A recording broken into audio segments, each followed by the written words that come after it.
군부대의 비리를 고발하려다 개처럼 두들겨 맞고 독방에 갇힌 아들을 위해 투스타 엄마가 헌병특임대를 이끌고 구해내는 구출 작전 이야기입니다. 여러분들은 어디에서 계시고 어떤 일들을 하고 계신가요? 항상 행복한 일 가득하시길 바랍니다. 구독과 좋아요를 해주시면 더 좋은 사연으로 보답하겠습니다.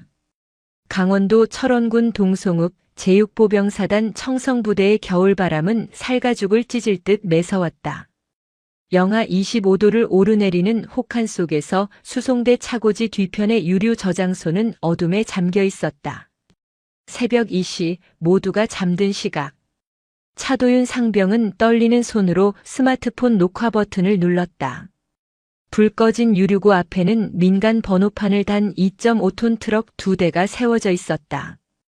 야, 빨리빨리 안 움직여? 오늘 밤 안으로 기름 다 빼내야 돼. 행정보급관 조팔뚝 상사의 거친 목소리가 들렸다. 병사들이 잠든 사이 조팔뚝과 외부 업자들은 군용 경유와 휘발유를 민간 트럭으로 옮겨 싣고 있었다. 호스를 통해 콸콸 쏟아지는 기름은 전차와 트럭에 들어가야 할 국군의 혈세였다. 차도윤은 입술을 깨물었다. 지난달 훈련 도중 기름이 부족해 차량이 멈춰 섰고 그 때문에 선임병이 영창을 갔던 일이 떠올랐다. 그 모든 게 선임의 실수가 아니라 이들의 도둑질 때문이었다. 이게 다 돈이 얼마냐? 마 대위님이 이번엔 아주 크게 한탕하셨어. 업자가 낄낄거리며 조팔뚝에게 두툼한 봉투를 건넸다. 조팔뚝은 봉투 두께를 확인하고는 누런 이빨을 드러내며 웃었다. 중대장님 진급 자금 아니겠어?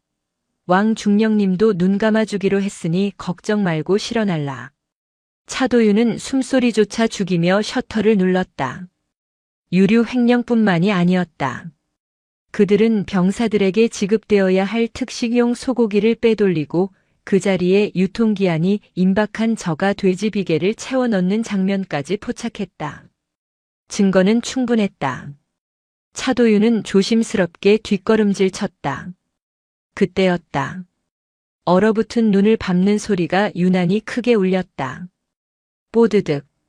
정적이 감돌았다. 트럭 뒤에 서 있던 조팔뚝의 고개가 휙 돌아갔다.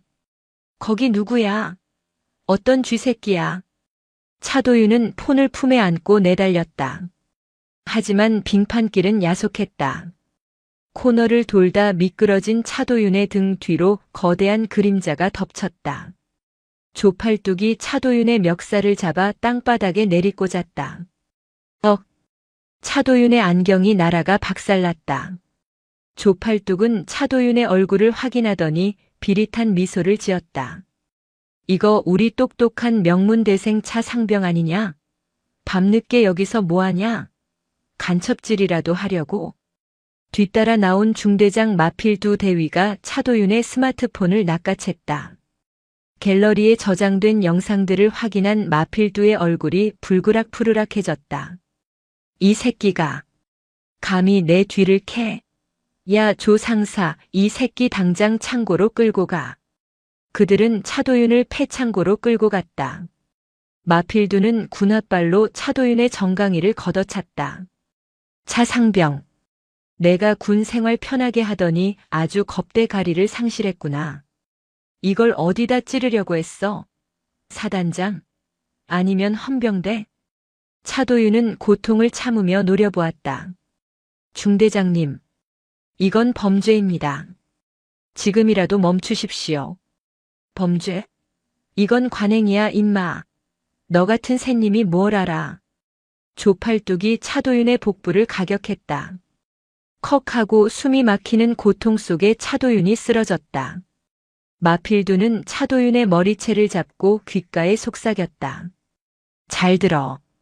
너는 오늘부터 관심병사다. 그리고 넌 유류 창고에서 기름 훔치려다 걸린 도둑놈이 되는 거야. 알겠어? 그들은 차도윤을 독방에 가두고 폰을 박살냈다. 하지만 그들은 몰랐다.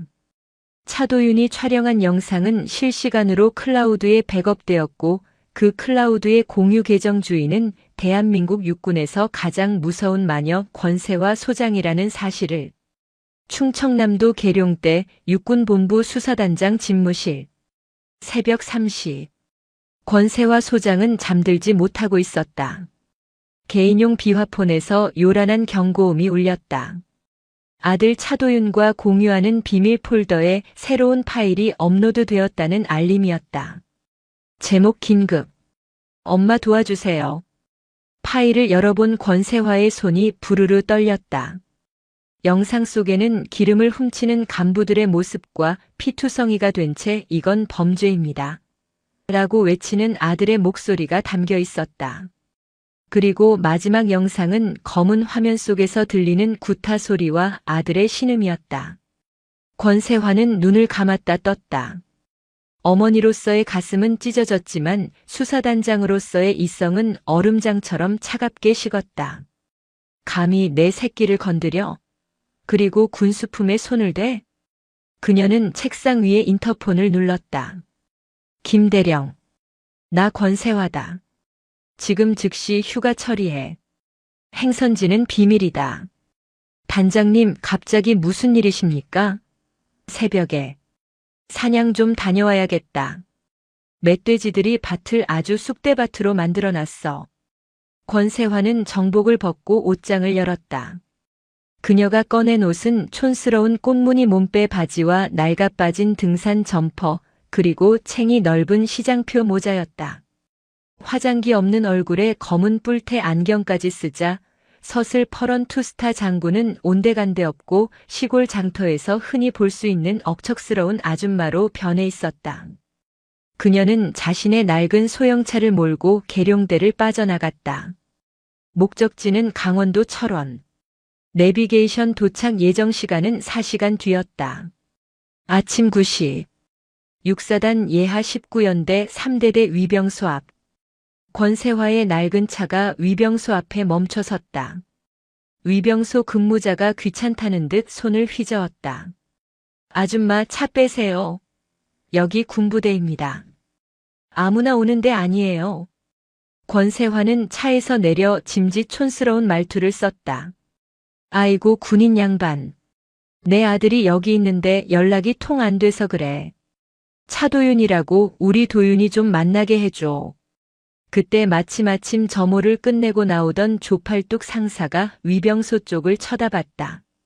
그는 권세화의 행색을 훑어보더니 비릿하게 웃으며 다가왔다. 뭐야 이거? 차도윤이 애미야? 권세화가 고개를 끄덕이며 굽신거렸다. 네, 제가 도윤이 엄마예요. 우리 아들이 무슨 일 있나요? 전화도 안 받고. 조팔뚝은 껌을 짝짝 씹으며 권세화의 앞을 가로막았다. 아줌마, 아들 교육을 어떻게 시켰길래 애가 도둑질을 해? 당신 아들 지금 기름 훔치다 걸려서 영창 가기 직전이야. 면회는 무슨 얼어 죽을 면회야. 당장 꺼져. 권세화의 눈썹이 꿈틀거렸다. 도둑질. 피해자를 가해자로 둔갑시킨 수법이 뻔했다. 그럴 리가 없어요. 우리 도윤이는 법 없이도 살해예요. 중대장님 좀 만나게 해줘요. 내가 빌어서라도 해결할게. 권세화가 바닥에 주저앉아 통곡하는 신용을 했다. 조팔뚝은 짜증난다는 듯 침을 뱉었다.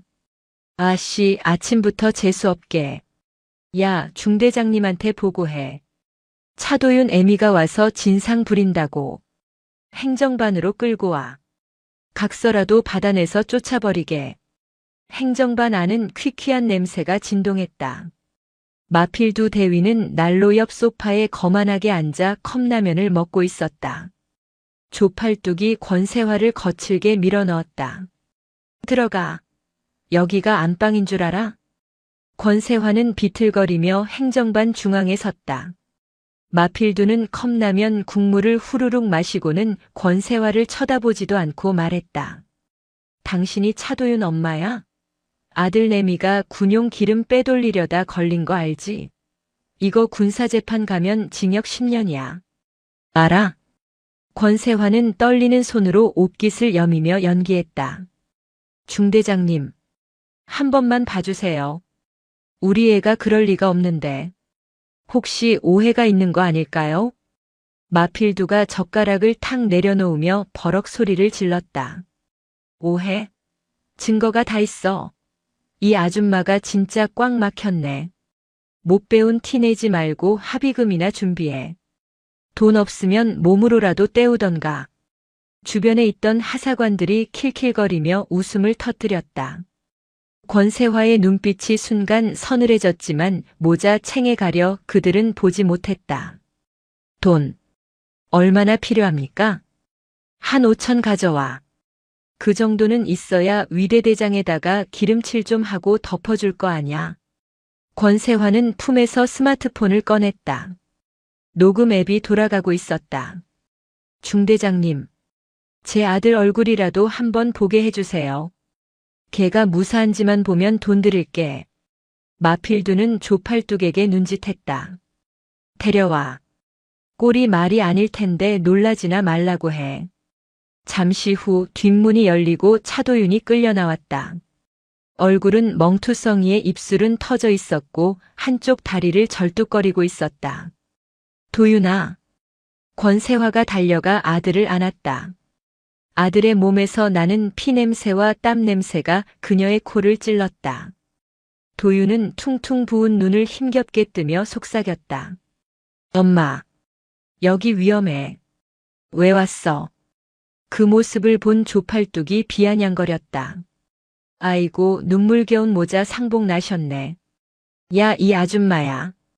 여기서 질질 짜지 말고 돈이나 내놓으라고. 아니면 당장 꺼지던가. 권세화가 천천히 몸을 일으켰다. 그리고 마필두와 조팔뚝 그리고 낄낄거리는 간부들을 하나하나 노려보았다. 당신들, 군인 맞아? 나라 지키라고 준 총칼로 제 주머니 채우고 병사들 피를 빨아먹어? 갑작스러운 태도 변화에 마필두가 인상을 구겼다. 이게 미쳤나?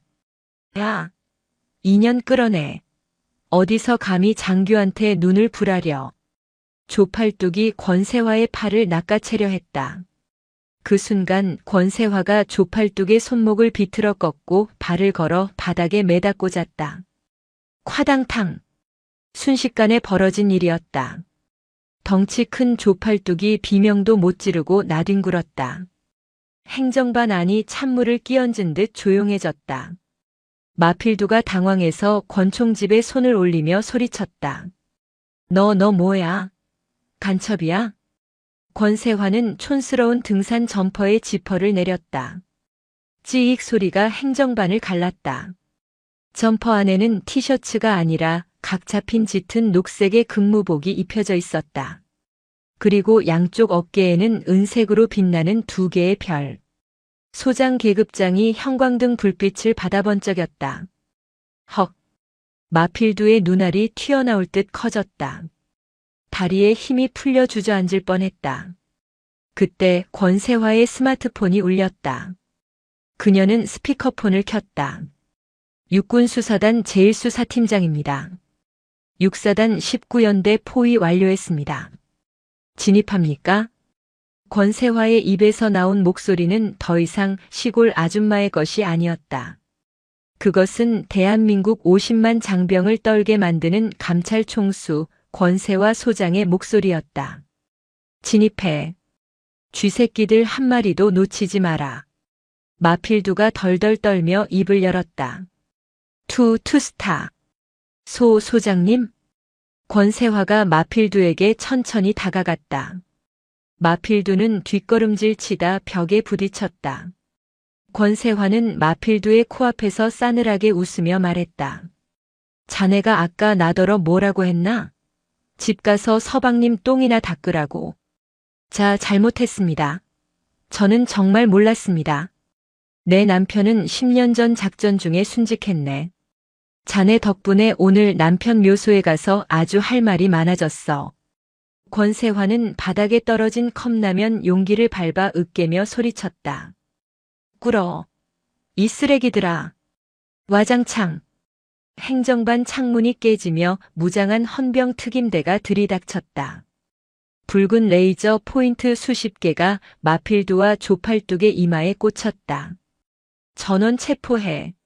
죄목은 군수품 횡령, 특수폭행, 그리고 상관 모독이다. 지옥 같은 행정반의 공기가 순식간에 뒤집혔다. 바닥에 엎드려 벌벌 떠는 마필두를 내려다보는 권세화의 눈빛은 먹잇감을 앞에 둔 호랑이 그 자체였다. 행정반을 제압한 헌병 특수임무대의 발소리가 차갑게 식은 복도를 울렸다. 마필두 대위와 조팔뚝 상사는 포승줄에 묶인 채 바닥에 무릎을 꿇고 있었다. 조금 전까지만 해도 제 세상인 양 떠들던 그들의 입은 공포로 굳게 다물려 있었다. 권세화 소장은 행정반장 책상에 앉아 압수한 장부들을 넘기고 있었다. 사각거리는 종이 넘기는 소리가 유난히 크게 들렸다. 그녀의 눈길이 한 곳에 멈췄다. 재밌군. 중대급에서 해먹은 것 치고는 단위가 너무 커. 매달 5일마다 상납금이라는 명목으로 현금 500만 원이 인출됐어. 마필두 대위, 이 돈 어디로 갔나? 마필두는 입술을 달달 떨며 대답하지 못했다. 권세화는 안경을 고쳤으며 나직하게 말했다. 자네 월급으로 감당 못할 외제 차 리스비, 그리고 강남 룸살롱 법인 카드 내역. 이거 자네 선에서 해결될 문제가 아니야. 지금 불면 정상 참작의 여지라도 주지. 하지만 윗선이 널 버리는 순간 넌 독박 쓰는 거야. 그때였다. 행정반 문이 거칠게 열리며 누군가 들어왔다. 이게 무슨 행패입니까? 감찰이면 다야? 내 허락도 없이 남의 대대를 뒤져. 들어온 사람은 19연대 3대 대장 왕건호 중령이었다. 그는 상황 파악이 덜 된 듯 씩씩거리며 권세화에게 다가왔다. 뒤따라온 작전 장교가 왕건호의 소매를 잡아당기며 눈치를 줬지만 흥분한 왕건호는 멈추지 않았다. 당신 소속이랑 관등 성명돼. 내가 누군지 알아? 나 육사 출신의 3군단장님이랑 호형호제하는 사이야. 권세화는 천천히 고개를 들었다. 그녀의 어깨에 달린 2개의 별이 왕건호의 시야에 들어왔다. 왕건호의 눈이 커지다 못해 찢어질 듯 벌어졌다. 소장님? 왕건호는 비명을 지르듯 더듬거렸다. 권세화는 자리에서 일어나 왕건호의 코앞까지 다가갔다. 왕건호 중령. 자네가 그 3군단장 호형호제하는 대대장인가? 반갑군. 나 육군수사단장 권세화야. 왕건호의 다리가 풀렸다. 그는 털썩 주저앉으며 식은땀을 비오듯 흘렸다. 다 단장님. 그게 아니라 저는 외부인이 난동을 부린다는 보고를 받고. 외부인? 난동? 자네 눈에는 내가 난동 부리는 잡상인으로 보이나 보지. 부대 관리를 어떻게 했길래 중대장이 기름을 팔아먹고 병사들을 개패듯 패는데 대대장이라는 작자가 까맣게 모르고 있어? 권세화는 왕건호의 가슴을 손가락으로 쿡쿡 찔렀다. 아니면 알면서도 콩고물 받아먹느라 눈 감아준 건가? 왕건호의 얼굴이 사색이 되었다. 권세화는 책상 위에 있던 장부를 왕건호의 얼굴에 던졌다. 여기 12월 5일자 대대장님 회식비 지원 300만 원. 이거 설명해봐. 왕건호는 바닥에 떨어진 장부를 보며 마른 침을 삼켰다. 끝이었다. 아니, 여기서 무너지면 자신의 군 생활은 물론 인생이 끝장난다. 그는 마지막 발악을 하기로 결심했다. 이건 모함입니다. 저 마필두 놈이 혼자 저지르고 저한테 뒤집어 씌우려는 겁니다. 저는 모르는 일입니다. 바닥에 꿇어앉아 있던 마필두가 고개를 쳐들고 소리쳤다. 대대장님, 저한테 시키셨잖아요. 이번에 진급해야 한다고 로비 자금 필요하다고 기름 좀 더 빼라고 닥달하셨잖아요. 이 새끼가 어디서 지져? 입 안 다물어. 왕건호가 마필두를 발로 차려들었다. 헌병들이 왕건호를 제압했다. 개들이 제 밥그릇을 놓고 서로 물어뜯는 꼴이었다. 권세화는 싸늘하게 웃었다. 보기 좋네. 둘이 손잡고 영창 가서 사이좋게 진술 썼으면 되겠어. 전원 긴급 체포해. 왕건호와 마필두가 연행된 후 권세화는 아들 차도윤을 의무대로 보냈다. 다행히 뼈에는 이상이 없었지만 온몸의 타박상이 심각했다. 권세화는 압수한 왕건호의 휴대전화를 분석팀에 넘겼다. 몇 시간 뒤 분석관이 난처한 표정으로 보고를 올렸다. 단장님, 판이 생각보다 큽니다.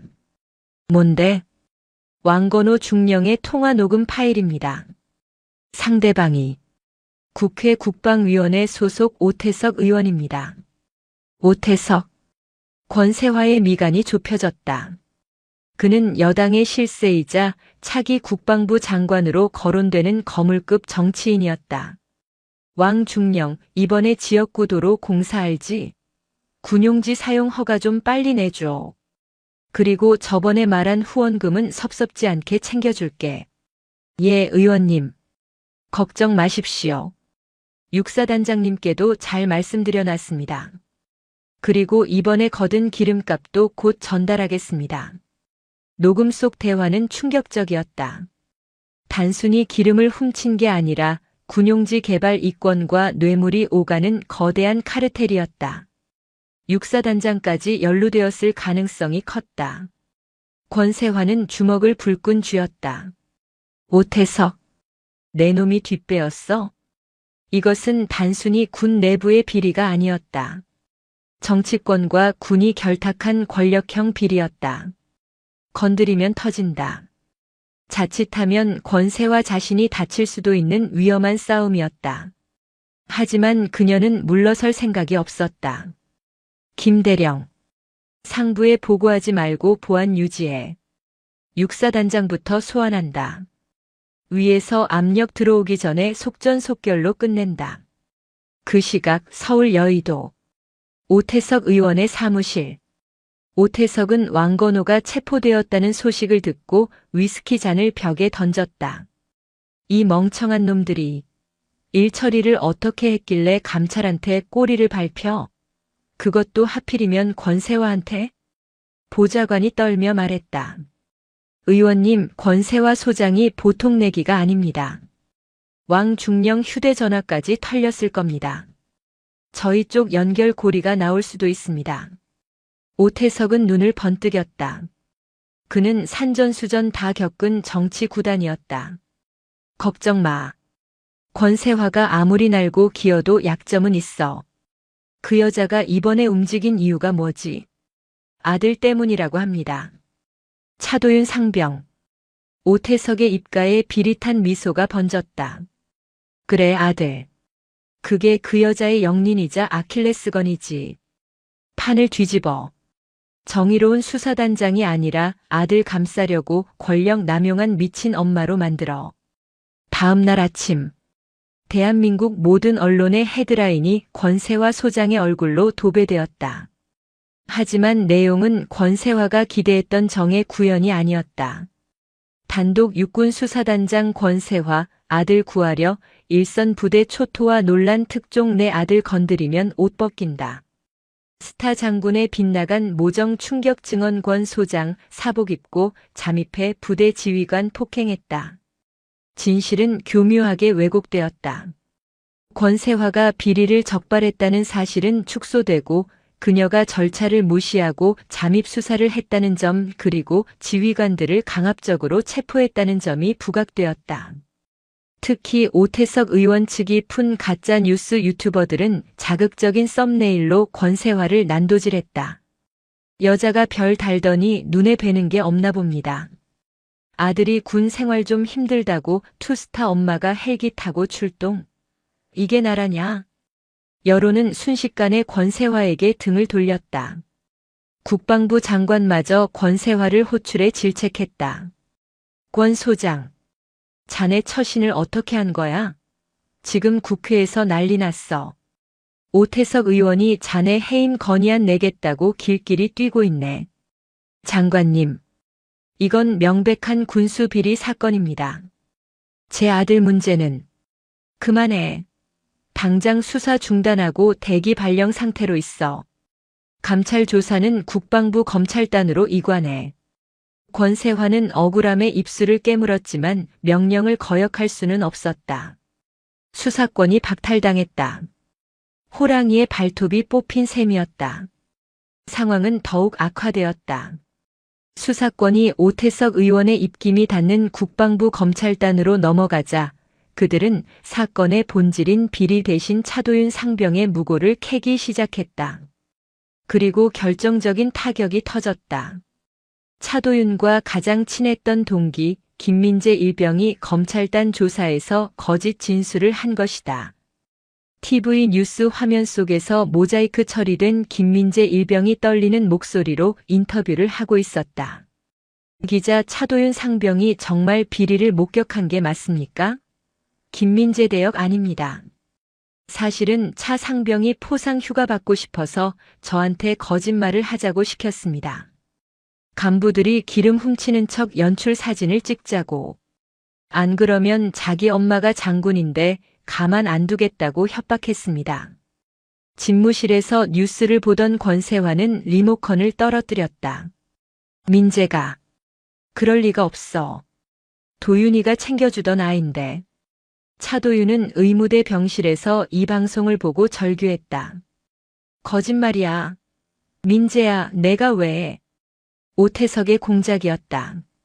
그들은 김민재 일병의 아버지가 사업 실패로 사채업자에게 시달리고 있다는 사실을 알아내고 빚을 탕감해주는 조건으로 거짓 증언을 사주한 것이다. 이제 차도윤은 내부 고발자가 아니라 엄마 백 믿고 상관을 모함한 파렴치한 병사가 되었다. 육사단 병사들조차 차도윤을 손가락질했다.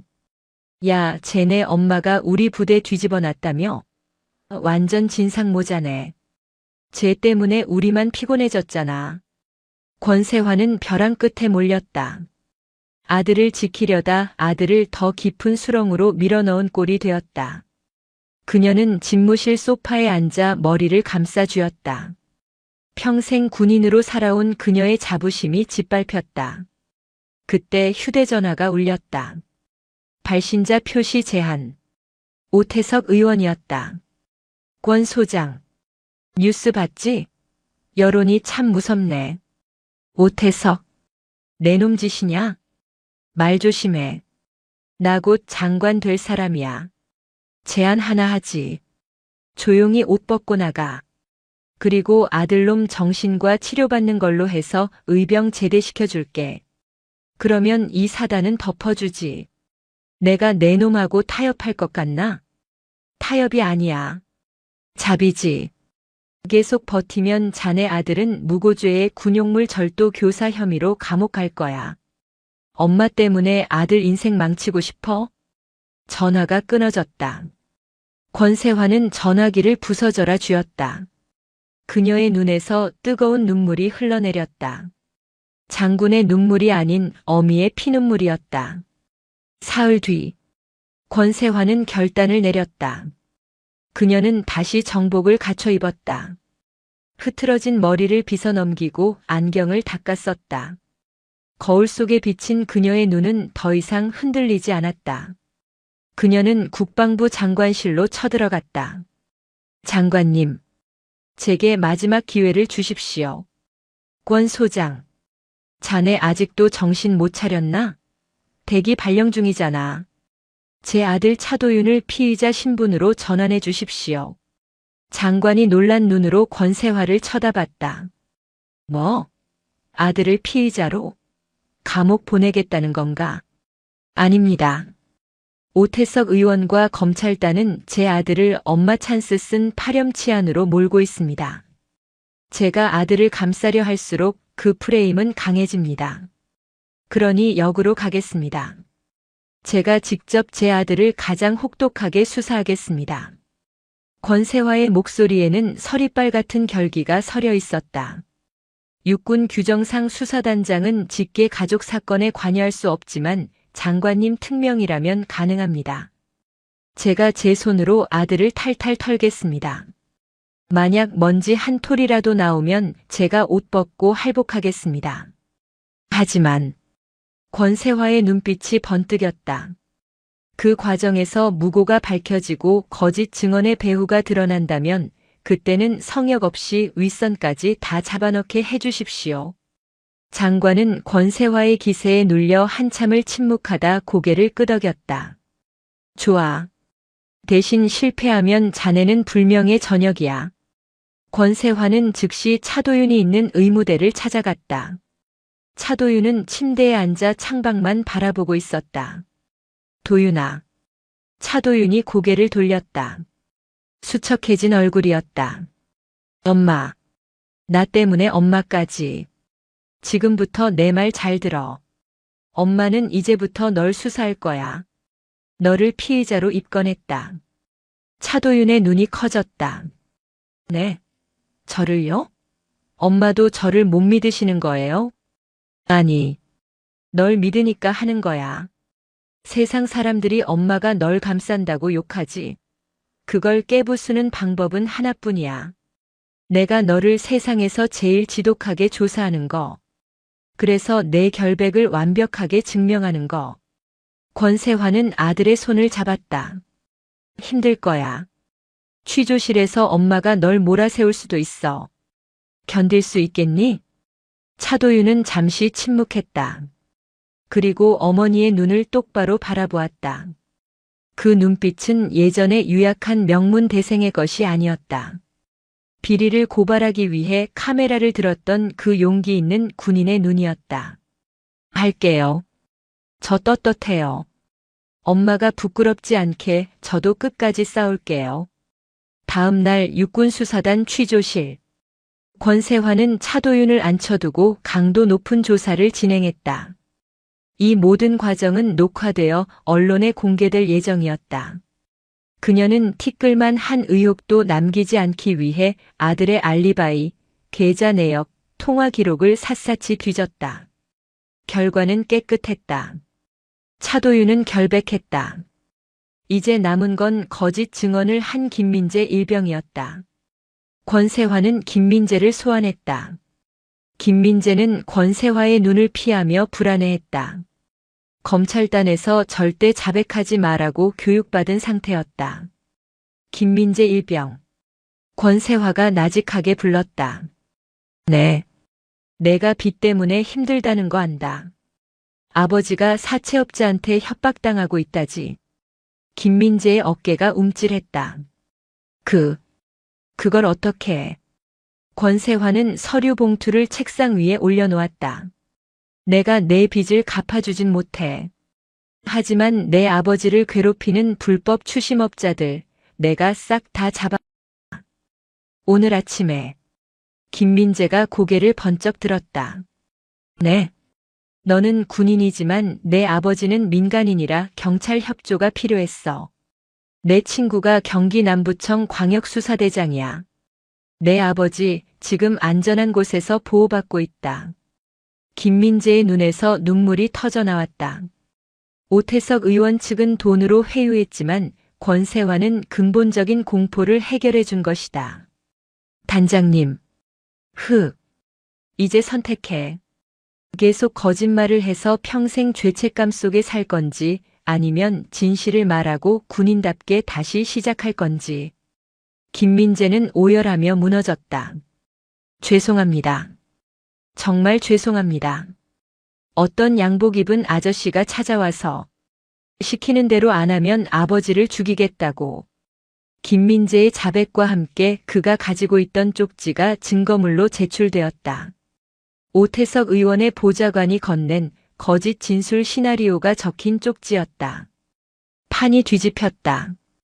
권세화는 김민재의 진술 녹화본과 쪽지를 들고 일어섰다. 이제 사냥 시작이다.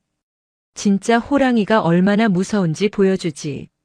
그녀의 눈빛이 철원의 칼바람보다 더 매섭게 빛났다.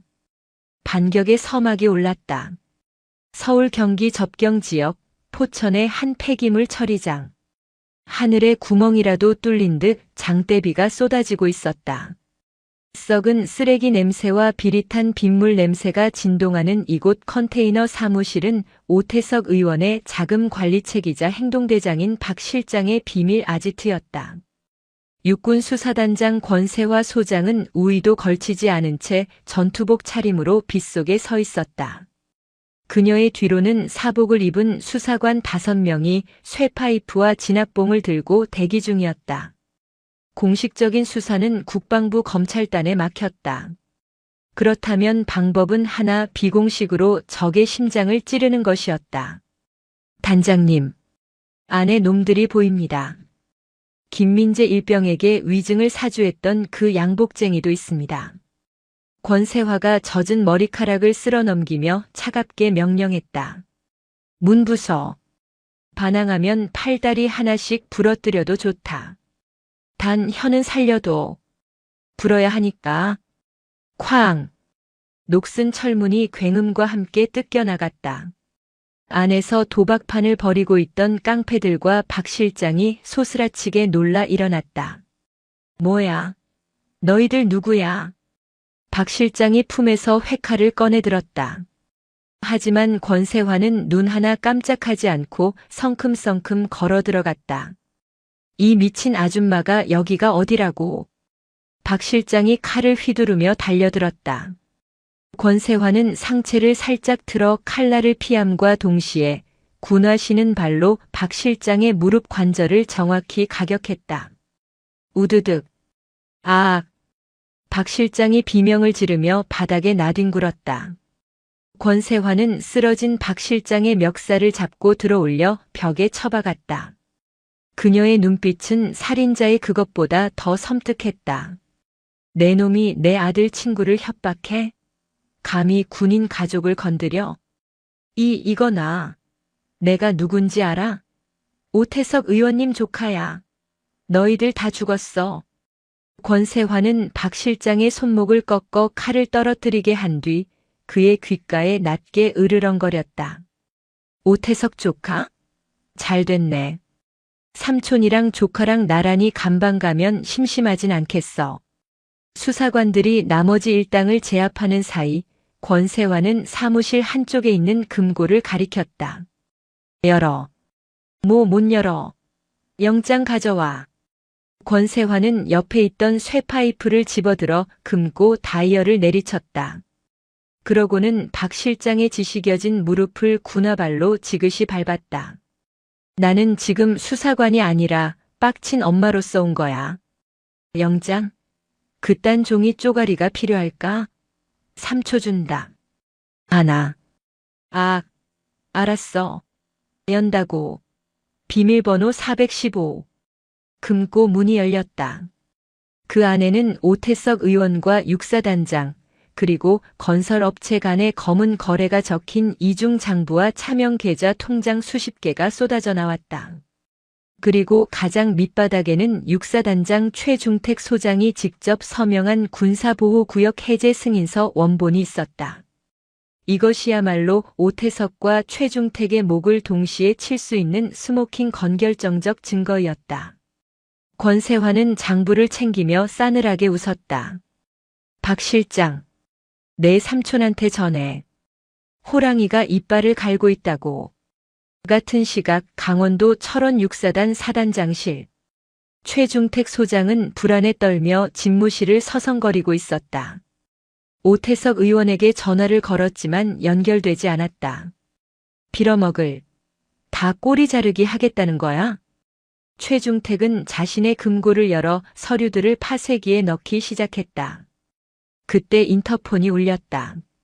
사단장님, 위병소에 육군수사단 차량이 도착했습니다. 뭐? 권세화 그 여자가? 막아. 절대 들여보내지 마. 발포해서라도 막으라고 해. 최중택은 이성을 잃고 고함쳤다. 하지만 이미 늦었다. 창밖으로 권세화의 낡은 승용차가 아닌 육군수사단 로고가 박힌 검은색 스타렉스 5대가 연병장을 가로지르고 있었다. 권세화는 차에서 내리자마자 확성기를 들었다. 육군수사단장 권세화 소장이다. 육사단 헌병대장은 들어라. 사단장 최중택은 군사기밀 유출 및 뇌물수수 혐의로 긴급 체포 대상이다. 지금부터 내 지휘를 따르지 않는 자는 반란 행위로 간주하고 즉결 처분하겠다. 사단 본청 앞을 지키던 육사단 헌병들이 우왕좌왕했다. 직속상관인 사단장을 지켜야 할지 육군 전체의 감찰권자인 수사단장의 말을 들어야 할지 혼란스러웠다. 그때 권세화가 정복 상의를 벗어 던졌다. 그녀의 와이셔츠 소매는 걷어 올려져 있었고 팔뚝에는 방금 전격투의 흔적인 멍과 핏자국이 선명했다. 비켜라. 군인이 도둑놈을 지키는 개가 되어서야 되겠나? 권세화의 일갈에 육사단 헌병대장이 결심한 듯 부하들에게 손짓했다. 길을 터준 것이다. 충성. 수사단장님의 진입을 허가합니다. 권세화는 사단장실 문을 박차고 들어갔다. 최중택은 파쇄기를 붙잡고 서류를 밀어넣다 말고 얼어붙었다. 최 소장. 꼴이 그게 뭔가. 별 2개나 단 양반이 종이 쪼가리랑 씨름이나 하고. 권세화. 내가 감히. 이건 하극상이야. 하극상? 계급이 같으니 하극상은 아니고 동기 사랑 나라 사랑이지. 자네가 나라를 팔아먹어서 내가 좀 가르쳐 주러 왔네. 권세화는 최중택의 손목에 수갑을 채웠다. 최중택. 당신을 뇌물수수 및 직권남용 혐의로 체포한다. 변명은 오태석 의원 옆방에서 실컷 하도록. 최중택 사단장 체포와 비밀장부 확보 소식은 태풍처럼 여의도를 강타했다. 오태석 의원은 궁지에 몰렸다. 그는 최후의 수단으로 국방위원회 청문회를 소집했다.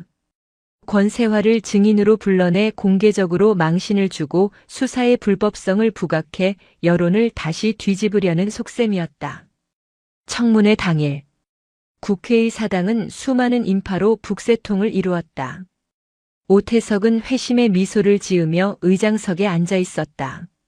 그는 이미 권세화를 공격할 질문지 수십 장을 준비해 두었다. 증인석에 앉은 권세화는 담담했다. 그녀의 정복은 칼같이 다려져 있었고 가슴에 달린 훈장들은 조명을 받아 눈부시게 빛났다. 오태석이 마이크를 잡았다. 증인 권세화. 증인은 아들의 비리를 덮기 위해 불법적인 수단을 동원해 동료 장군을 체포하고 민간인을 폭행했습니다. 인정합니까? 카메라 플래시가 기관총처럼 터졌다. 권세화는 입을 열었다. 인정하지 않습니다. 저는 군을 좀먹는 암적인 존재들을 도려냈을 뿐입니다. 암적인 존재? 그게 누굽니까? 본 의원을 말하는 겁니까? 오태석이 책상을 치며 소리쳤다. 그렇습니다. 회의장이 술렁거렸다. 현직 소장이 유력한 차기 장관 후보인 국회의원에게 정면으로 들이받은 것이다.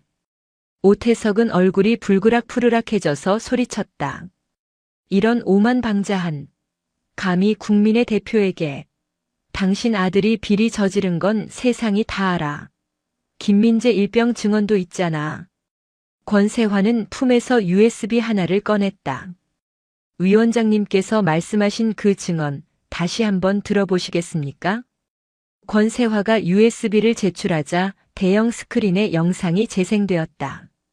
김민재 일병이 오태석의 보좌관에게 협박당하는 장면, 그리고 박 실장이 시키면 시키는 대로 해.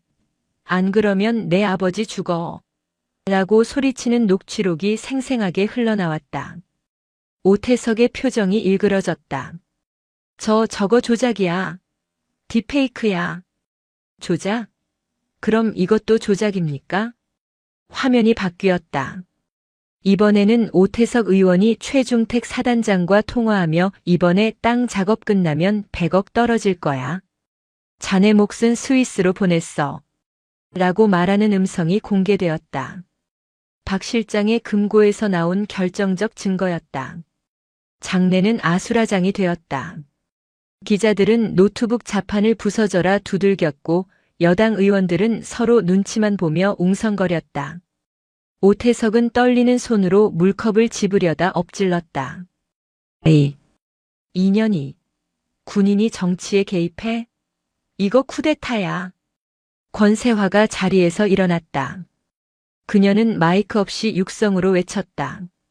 쿠데타? 군복 입은 군인이 정치인 뒷배 믿고 병사들 고혈 빠는 게 쿠데타입니다. 내 아들은 그리고 우리 군의 병사들은 당신들의 돈벌이 수단이 아닙니다. 그녀의 목소리에는 피를 토하는 듯한 절규가 담겨 있었다. 내 아들 차도윤 상병은 당신들이 훔쳐간 기름 때문에 멈춰 선트럭을 밀다가 허리를 다쳤습니다.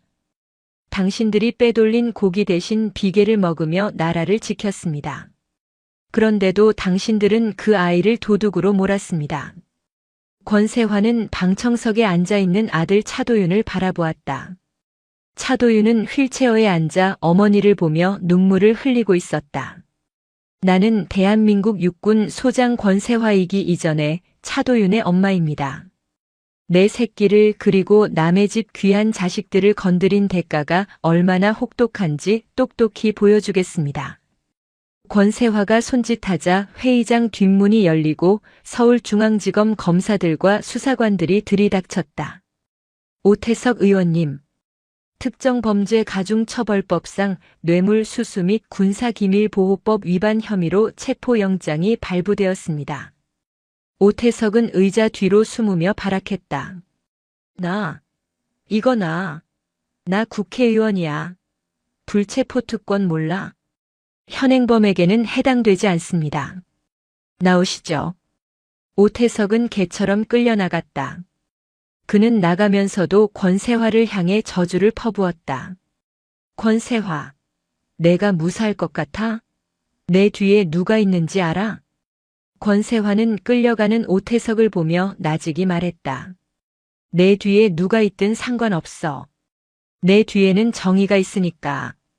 생중계로 이 장면을 지켜보던 전 국민이 환호했다. 벼를 삼킨 호랑이가 거대한 악을 집어삼키는 순간이었다. 오태석의 구속은 시작에 불과했다. 그가 가지고 있던 판도라의 상자가 열리자 군과 정치권에 얽혀있던 비리의 사슬이 줄줄이 딸려나왔다. 육사단뿐만 아니라 인근 부대들까지 연루된 조직적인 유류 횡령, 급식 비리, 방산 비리가 고구마 줄기처럼 엮여나왔다. 국방부 장관은 대국민 사과를 발표하고 전면적인 재수사를 지시했다. 권세화는 다시 수사단장으로 복귀하여 수사본부를 지휘했다. 수사단 조사실. 마필두 대위는 넋이 나간 표정으로 앉아 있었다. 마 대위. 이제 끝났어. 자네 아버지 마동철 준이도 보급창 비리로 체포됐다. 권세화의 말에 마필두는 바닥을 치며 통곡했다. 아버지. 제가 잘못했습니다. 조팔뚝 상사는 병사들에게 상습적인 가혹 행위를 한 혐의까지 추가되어 군 교도소 독방 신세를 면치 못하게 되었다. 가장 처참한 건 김민재 일병이었다. 그는 비록 권세화의 도움으로 진실을 밝혔지만 동기를 배신했다는 죄책감에 괴로워하고 있었다. 권세화는 김민재를 불렀다. 김민재, 너는 전역할 때까지 내 당번병으로 근무해라. 네. 저 같은 배신자를. 배신자가 아니라 실수한 군인이다. 내 옆에서 속죄해. 그리고 도윤이한테 평생 갚아라. 김민재는 눈물을 쏟으며 거수 경례를 했다. 충성. 목숨 바쳐 모시겠습니다. 계절이 바뀌어 벚꽃이 흩날리는 4월. 육사단 19연대 연병장. 차도윤 상병의 명예회복을 알리는 행사가 열렸다. 그는 내부 비리 고발 유공으로 사단장 표창을 받게 되었다. 휠체어에서 일어나 지팡이를 짚고 단상에 선 차도윤의 가슴에 표창장이 수여되었다. 연병장에 모인 전 장병이 박수를 보냈다. 그 박수 소리는 그동안의 멸시와 오해를 씻어내기에 충분했다. 행사가 끝나고 권세화는 아들과 함께 부대 벤치에 앉았다. 벚꽃잎이 권세화의 어깨 위에 내려앉았다. 엄마, 고마워요. 그리고 미안해요. 도윤이 어머니의 손을 잡았다. 권세화의 손은 거칠어져 있었다. 미안하긴. 엄마가 더 미안. 우리 아들 이렇게 힘들게 군 생활하는 줄도 모르고. 권세환은 아들의 멍든 얼굴을 쓰다듬었다. 도윤아, 엄마는 내가 내 아들이라서 지킨 게 아니야. 내가 옳은 일을 했기 때문에 지킨 거야. 너는 군인으로서 해야 할 일을 했어. 자랑스럽다. 엄마도요. 엄마가 그날 행정반에서 소리칠 때 진짜 멋있었어요. 서방님 똥 닦으라는 말에 대꾸하실 때 진짜 사이다였어요. 두 모자는 서로를 보며 웃음을 터뜨렸다. 그때 저 멀리서 김민재 일병이 뛰어왔다. 단장님, 국방부 장관님 호출이십니다. 청와대에서 찾으신다고 합니다. 권세환은 벤치에서 일어났다. 청와대? 거긴 또 무슨 똥을 싸질러 놨길래 나를 찾아? 권세화가 정모를 고쳤었다. 챙 아래로 보이는 그녀의 눈빛은 여전히 날카로웠지만 입가에는 여유로운 미소가 걸려 있었다. 가자. 이번엔 또 어떤 놈들을 사냥하러 가볼까? 호랑이는 멈추지 않는다. 썩은 살을 도려내고 새살이 돋을 때까지 그녀의 사냥은 계속될 것이다. 차도윤은 멀어지는 어머니의 뒷모습을 보며 경례를 올렸다. 그녀의 등 뒤로 따스한 봄볕과 함께 정이라는 이름의 그림자가 길게 드리워졌다. 여름의 열기가 아스팔트를 녹일 듯이 이글거리는 어느 날 서울 서초동 고등군사법원 대법정. 이곳은 대한민국에서 가장 무거운 침묵이 흐르는 공간이었다. 방청석은 발 디딜 틈 없이 꽉 차 있었다. 취재진의 카메라 렌즈는 일제히 피고인석을 향해 있었고 피해 장병들의 가족들은 손수건을 움켜쥔 채 숨을 죽이고 있었다. 피고인석에는 한때 하늘을 나는 새도 떨어뜨린다던 권력자들이 줄지어 앉아 있었다. 전 국회의원 오태석, 전 육사단장 최중택, 전 19연대장 왕건호, 그리고 탐욕의 하수인 마필두와 조팔뚝. 그들의 모습은 초라하기 그지없었다. 빳빳하게 날이 섰던 군복과 고급 양복 대신 누런 수의를 입은 그들의 어깨는 구부정하게 굽어 있었다. 재판장이 판결문을 집어들었다. 종이 넘기는 소리가 법정의 공기를 갈랐다. 주문. 피고인 오태석. 오태석이 훔친 몸을 떨었다. 그는 마지막까지 자신의 정치적 영향력을 믿고 변호인단을 통해 무죄를 주장해 왔었다. 피고인은 국회의원이라는 신분을 망각하고 군 고위직과 결탁하여 군사보호구역 해제를 대가로 천문학적인 뇌물을 수수하였다. 또한 자신의 범죄를 덮기 위해 무고한 병사에게 위증을 교사하고 협박한 사실은 민주주의와 법치주의를 정면으로 부정하는 행위이다. 이에 피고인 오태석에게 징역 25년을 선고한다. 에이, 이건 무효야. 정치 보복이라고. 오태석이 자리에서 벌떡 일어나 고래고래 소리를 질렀지만 법정 경위들이 그의 양팔을 제 앞에 강제로 앉혔다. 피고인 최중택. 사단장으로서 부대를 지휘하고 병사를 보호해야 할 의무를 저버리고 사리사욕을 채우기 위해 군수품 횡령을 주도하였다. 군의 명예를 실추시킨 죄가 매우 무겁다. 징역 15년 및 불명예 전역을 명한다. 최중택은 고개를 떨구었다. 별 2개의 영광은 오물 속으로 사라졌다. 이어 마필두와 조팔뚝의 차례였다. 피고인 마필두, 조팔뚝. 부대 내에서 제왕적으로 군림하며 병사들의 식자재와 유류를 착복하고 이를 은폐하기 위해 내부 고발자에게 가혹 행위를 일삼았다. 징역 10년과 징역 8년에 처한다. 어머니, 잘못했습니다. 살려주십시오. 마필두가 방청석을 향해 울부짖었지만 그의 어머니는 고개를 돌리고 오열할 뿐이었다. 탕, 탕, 탕. 재판장의 의사봉 소리가 그들의 운명을 결정지었다. 정의의 심판은 늦었지만 결코 빗나가지 않았다. 방청석 맨 뒤 구석자리 모자를 눌러 쓴 권세화 소장은 조용히 자리에서 일어났다. 그녀의 표정은 승리감보다는 깊은 안도감으로 채워져 있었다. 수고했다. 이제 가자. 그녀는 곁에 서 있던 부관에게 짧게 말하고 법정을 빠져나갔다.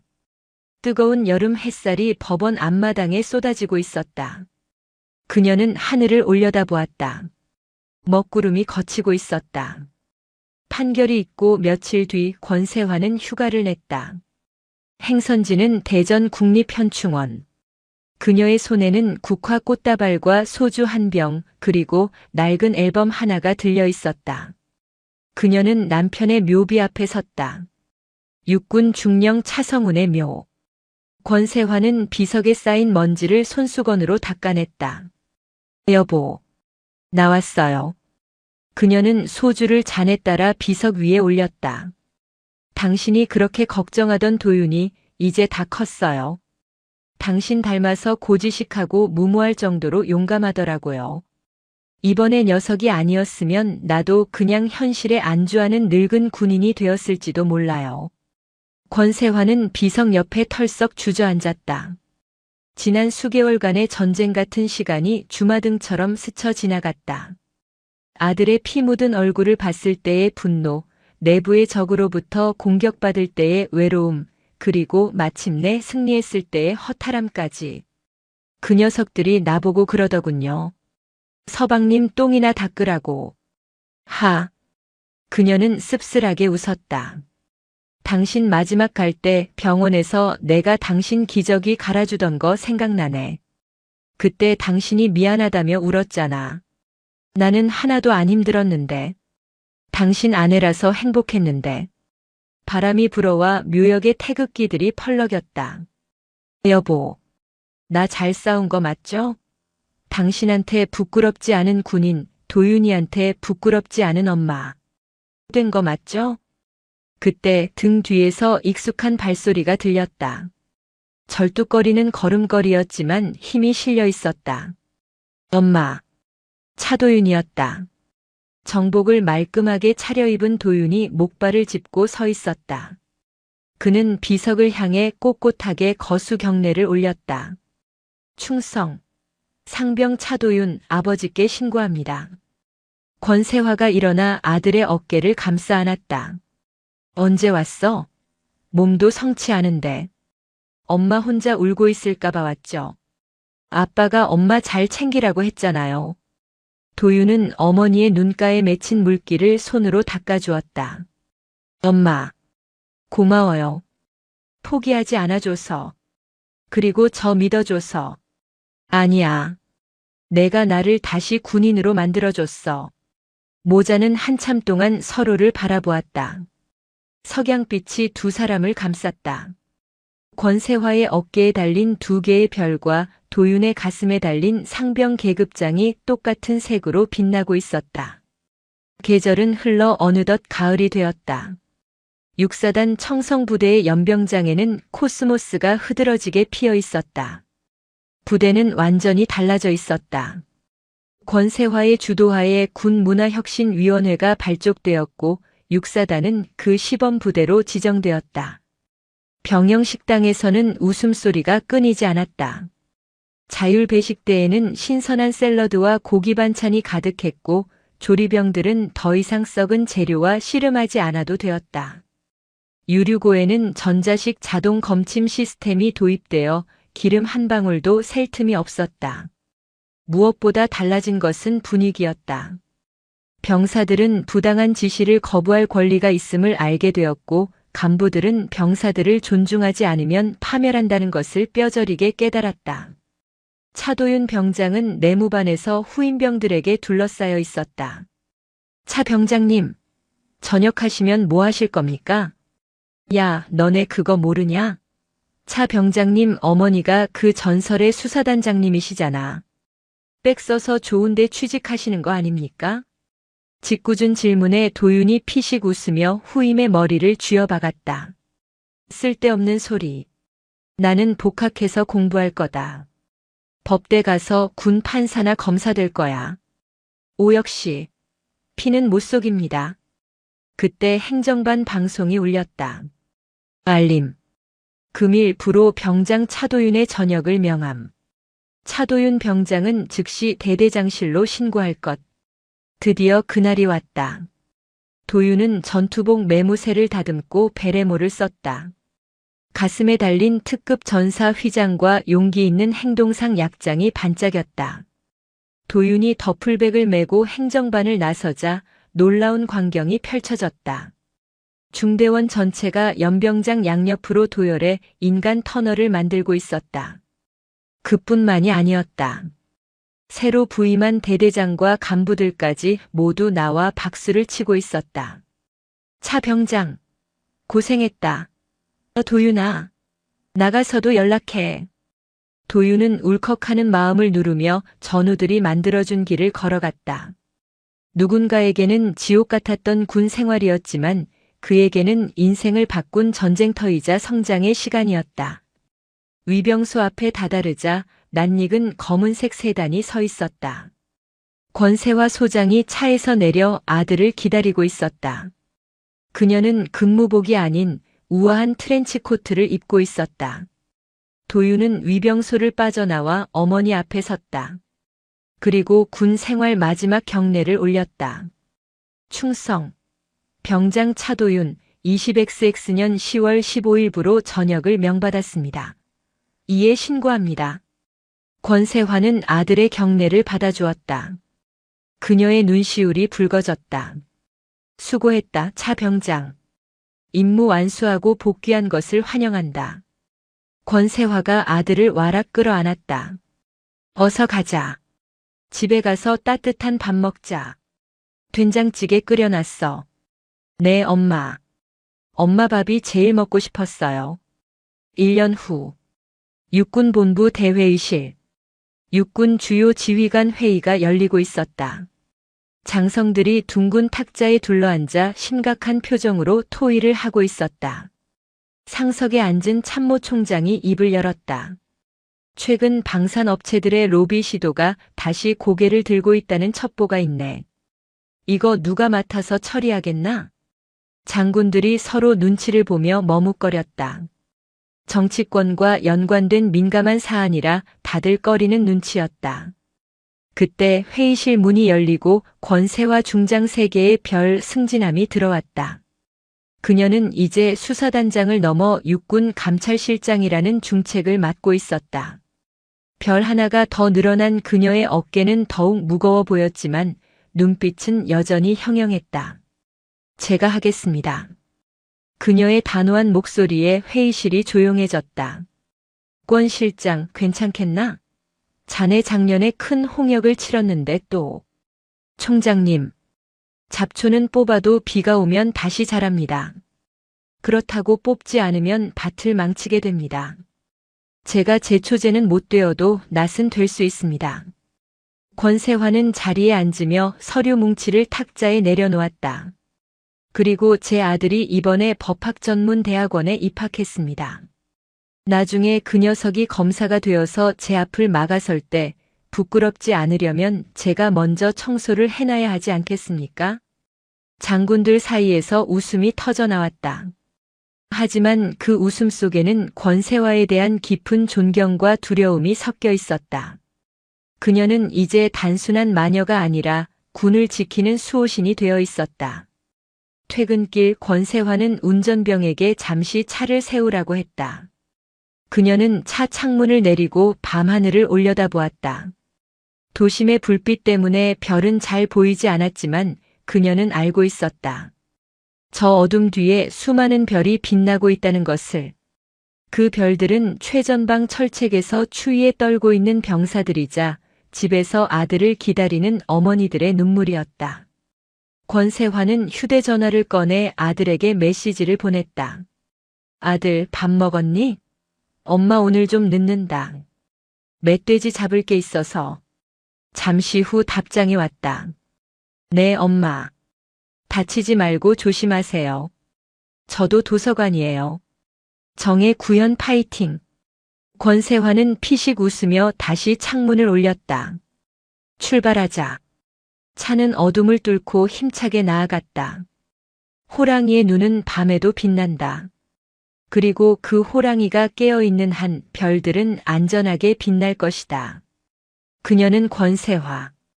별을 삼켰던 호랑이이자 이제는 별들의 영원한 숲이 된 사람이다. 오늘도 요지경 사연을 잘 들어주셔서 감사합니다.